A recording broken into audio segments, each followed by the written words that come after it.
ನಮಸ್ಕಾರ. ಇಂದಿನ ಸಂಯುಕ್ತ ಕರ್ನಾಟಕ ದಿನಪತ್ರಿಕೆಯಲ್ಲಿ ಪ್ರಕಟವಾದ ಕೆಲ ಪ್ರಮುಖ ಸುದ್ದಿಗಳನ್ನು ನೋಡೋಣ. ಮೊದಲಿಗೆ ಮುಖಪುಟದ ಸುದ್ದಿಗಳತ್ತ ಕಣ್ಣು ಹಾಯಿಸೋಣ. ಮೈಸೂರು ನಗರಾಭಿವೃದ್ಧಿ ಪ್ರಾಧಿಕಾರದ ಅನುಪಾತದ ನಿವೇಶನ ಹಂಚಿಕೆ ಹಗರಣದಲ್ಲಿ ಸಿಎಂ ಸಿದ್ದರಾಮಯ್ಯಗೆ ಲೋಕಾಯುಕ್ತ ಕ್ಲೀನ್ ಚಿಟ್ ನೀಡಿದೆ. ಸಾಕ್ಷ್ಯಾಧಾರಗಳ ಕೊರತೆ ಹಿನ್ನೆಲೆ ಮುಖ್ಯಮಂತ್ರಿ ಸಿದ್ದರಾಮಯ್ಯ ವಿರುದ್ಧದ ಮೋಡಾ ಕೇಸ್ ಬಗ್ಗೆ ಬಿ ರಿಪೋರ್ಟ್ ಹಾಕಿ ಕೈಬಿಡಲು ಲೋಕಾಯುಕ್ತ ಸಿದ್ಧತೆ ನಡೆಸಿರುವುದರಿಂದ ಸಿಎಂ ಸಿದ್ದರಾಮಯ್ಯ ಅವರು ನಿರಾಳರಾಗುವ ಸಮಯ ಹತ್ತಿರ ಬಂದಿದೆ. ಕಾಮಗಾರಿಗಳ ಬಿಲ್ ಬಾಕಿ ಉಳಿಸಿಕೊಂಡಿರುವ ರಾಜ್ಯ ಸರ್ಕಾರದ ವಿರುದ್ಧ ಆಕ್ರೋಶಗೊಂಡ ಗುತ್ತಿಗೆದಾರರು ಮಾರ್ಚ್ 1ರಿಂದಲೇ ಕಾಮಗಾರಿಗಳನ್ನು ಸ್ಥಗಿತಗೊಳಿಸಿ ಜಿಲ್ಲಾವಾರು ಕೋರ್ಟ್ನಲ್ಲಿ ಮೊಕದ್ದಮೆ ಹೂಡಲು ಚಿಂತನೆ ನಡೆಸಿದ್ದಾರೆ. 2023ರಿಂದ ಇಲ್ಲಿಯವರೆಗೆ ಒಟ್ಟು 64,000 ಕೋಟಿಯಷ್ಟು ಹಣ ಸರ್ಕಾರ ಬಾಕಿ ಉಳಿಸಿಕೊಂಡಿದೆ ಎಂದು ಉತ್ತರ ಕರ್ನಾಟಕ ಸಿವಿಲ್ ಗುತ್ತಿಗೆದಾರರ ಸಂಘ ಆರೋಪಿಸಿದೆ. ಇತ್ತೀಚೆಗೆ ಅನ್ನಭಾಗ್ಯ ಯೋಜನೆ ಅಕ್ಕಿಯನ್ನು ಸರ್ಕಾರ ಸರಿಯಾಗಿ ಕೊಡುತ್ತಿಲ್ಲ ಎಂಬ ಆರೋಪ ಕೇಳಿ ಬಂದ ಬೆನ್ನಲ್ಲಿಯೇ ಇತ್ತ ಆಹಾರ ಮತ್ತು ನಾಗರಿಕ ಪೂರೈಕೆ ಸಚಿವ ಕೆಎಚ್ ಮುನಿಯಪ್ಪ ಅವರು ಇನ್ನು ಮುಂದೆ ಅನ್ನಭಾಗ್ಯ ಯೋಜನೆಯ ಹಣದ ಬದಲಾಗಿ ಅಕ್ಕಿಯನ್ನೇ ವಿತರಿಸಲಾಗುತ್ತೆ ಎಂದಿದ್ದಾರೆ.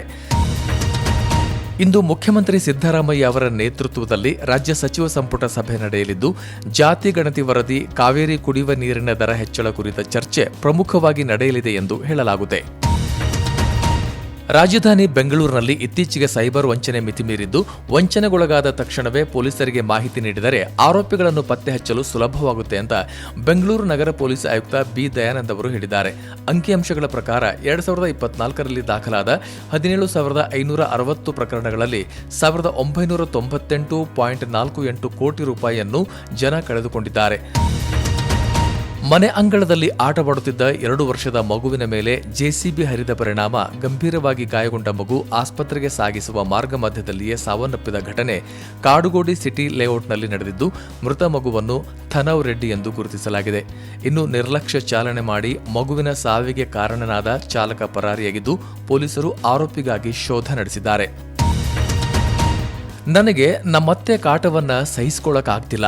ಆಕೆಯನ್ನ ಸಾಯಿಸೋಕೆ ಏನಾದರೂ ಮಾತ್ರೆಗಳಿದ್ರೆ ಕೊಡಿ, ಇಲ್ಲವೇ ಬೇರೆ ಏನಾದರೂ ಐಡಿಯಾನಾದರೂ ಹೇಳಿ. ಹೀಗಂತ ಸೊಸೆಯೊಬ್ಬಳು ಇನ್ಸ್ಟಾಗ್ರಾಂ ಮೂಲಕ ವೈದ್ಯರೊಬ್ಬರಿಗೆ ಮೊಬೈಲ್ ಸಂದೇಶವೊಂದನ್ನು ಕಳುಹಿಸಿದ ಆಘಾತಕಾರಿ ಸುದ್ದಿಯೊಂದು ಬೆಂಗಳೂರಿನಲ್ಲಿ ತಡವಾಗಿ ಬೆಳಕಿಗೆ ಬಂದಿದೆ. ಈ ವಿಚಾರವನ್ನ ವೈದ್ಯ ಸಾಮಾಜಿಕ ಜಾಲತಾಣದಲ್ಲಿ ಹಂಚಿಕೊಂಡಿದ್ದಲ್ಲದೆ ಪೊಲೀಸ್ ಠಾಣೆಗೆ ತೆರಳಿ ದೂರನ್ನು ಕೊಟ್ಟಿದ್ದಾರೆ. ಆಸ್ತಿ ನೋಂದಣಿ ಶುಲ್ಕದಲ್ಲಿ ಹೆಚ್ಚಳ, ಬಸ್, ಮೆಟ್ರೋ ಪ್ರಯಾಣ ದರದಲ್ಲೂ ಏರಿಕೆ, ಹಾಲು, ಕುಡಿಯುವ ನೀರು, ಆಸ್ಪತ್ರೆಗಳ ಶುಲ್ಕವೂ ತುಟ್ಟಿಯಾಗಿದ್ದು, ಇದನ್ನೆಲ್ಲ ಗಮನಿಸಿದರೆ ರಾಜ್ಯದ ಹಣಕಾಸು ಸ್ಥಿತಿ ಅಧೋಗತಿಗೆ ತಲುಪಿದಂತಿದೆ ಎಂದು ಬಿಜೆಪಿ ರಾಜ್ಯಾಧ್ಯಕ್ಷ ಬಿವೈ ವಿಜಯೇಂದ್ರ ಅವರು ರಾಜ್ಯ ಸರ್ಕಾರದ ವಿರುದ್ಧ ಹರಿಹಾಯ್ದಿದ್ದಾರೆ. ಅಲ್ಲದೆ ಆಲ್ ಈಸ್ ವೆಲ್ ಎಂಬ ನಾಟಕವಾಡ್ತಾ ಇರುವಂತಹ ಸರ್ಕಾರ ಇದನ್ನೆಲ್ಲ ಬಿಟ್ಟು ಸದ್ಯದ ಆರ್ಥಿಕ ಸ್ಥಿತಿ ಕುರಿತು ಶ್ವೇತಪತ್ರ ಹೊರಡಿಸಬೇಕು ಅಂತ ಒತ್ತಾಯಿಸಿದ್ದಾರೆ. ಕಡಿಮೆ ರಕ್ತದೊತ್ತಡದಿಂದ ಸಾವನ್ನಪ್ಪಿದ ಸಿಮೆಂಟ್ ಕಾರ್ಖಾನೆ ಕಾರ್ಮಿಕರೊಬ್ಬನ ಶವವನ್ನು ಅಲ್ಲಿನ ಸಹ ಕಾರ್ಮಿಕರು ನಡುರಸ್ತೆಯಲ್ಲಿಯೇ ದರದರನೆ ಎಳೆದೊಯ್ದಿರುವ ಅಮಾನವೀಯ ಘಟನೆ ಕಲಬುರಗಿ ಜಿಲ್ಲೆಯ ಸೇಡಂ ತಾಲೂಕಿನ ಕೋಡ್ಲಾ ಗ್ರಾಮದಲ್ಲಿ ನಡೆದಿದ್ದು, ನಾಗರಿಕ ಸಮಾಜ ತಲೆತಗ್ಗಿಸುವಂತೆ ಮಾಡಿದೆ. ಮತ್ತೊಂದೆಡೆ ಈ ಘಟನೆಗೆ ಸಂಬಂಧಿಸಿದಂತೆ ತಪ್ಪು ಎಸಗಿದವರ ಮೇಲೆ ಕಾನೂನು ಕ್ರಮ ಜರುಗಿಸಲಾಗುತ್ತೆ ಅಂತ ಕಾರ್ಮಿಕ ಸಚಿವ ಸಂತೋಷ್ ಲಾಡ್ ಅವರು ಹೇಳಿದ್ದಾರೆ. ದೆಹಲಿ ನೂತನ ಮುಖ್ಯಮಂತ್ರಿಯಾಗಿ ರೇಖಾ ಗುಪ್ತಾ ಅವರು ಇಂದು ಪ್ರಮಾಣ ವಚನ ಸ್ವೀಕರಿಸಲಿದ್ದಾರೆ.